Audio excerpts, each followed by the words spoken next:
আহলে বায়েত কারা এবং কুরআন ও হাদিসে এ সম্পর্কে কি এসেছে আসুন আমরা শ্রবণ করি।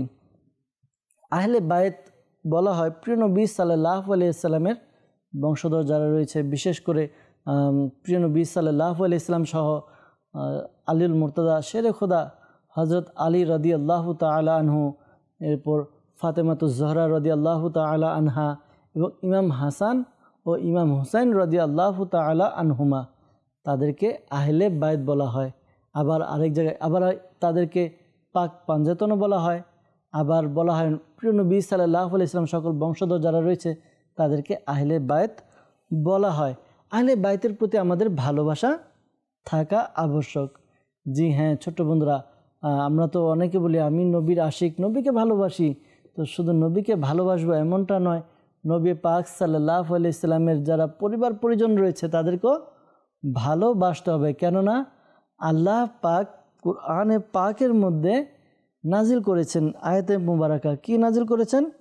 সূরা শুরার 23 নং আয়াতে আল্লাহ রাব্বুল আলামিন ইরশাদ ফরমান, যার অনুবাদ, হে নবী বলুন, আমি তোমাদের থেকে ধর্মপ্রচার ও হিদায়েত এবং পথ প্রদর্শনের বিনিময়ে কোনো কিছু প্রতিদান চাই না, শুধু চাই আমার নিকটতম আত্মীয় স্বজনের ভালোবাসা।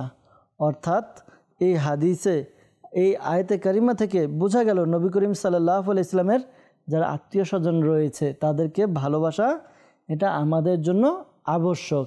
কি করা? ভালোবাসা। তো আমরা যারা প্রিয় নবী সাল্লাল্লাহু আলাইহি ইসলামের আহলে বায়েত রয়েছে তাদেরকে কি করব? ভালোবাসবো। জি হ্যাঁ ছোট বন্ধুরা, আমরা কি করব? নবী পাক সাল্লাল্লাহু আলাইহি ইসলামকে ভালোবাসবো, পাশাপাশি প্রিয় নবী সাল্লাল্লাহু আলাইহি ইসলামের পরিবার পরিজনকেও ভালোবাসবো। তো আহলে বায়েত কারা? যখন আসলো যে প্রিয় নবী সাল্লাল্লাহু আলাইহি ইসলামের পরিবার পরিজনের ভালোবাসা চান কে? প্রিয় নবী সাল্লাল্লাহু আলাইহি সাল্লাম। তো এক সাহাবী রাদিয়াল্লাহু তাআলা আনহু আপনার জিজ্ঞাসা করলেন, সাহাবায়ে কেরাম জিজ্ঞাসা করলেন, ইয়া রাসূলুল্লাহ সাল্লাল্লাহু আলাইহি ইসলাম, আপনার পরিবারের মধ্যে কারা অন্তর্ভুক্ত?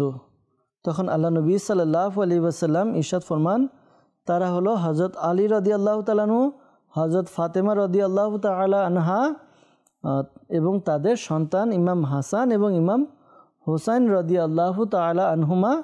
এরা হচ্ছে আমার পরিবার পরিজন।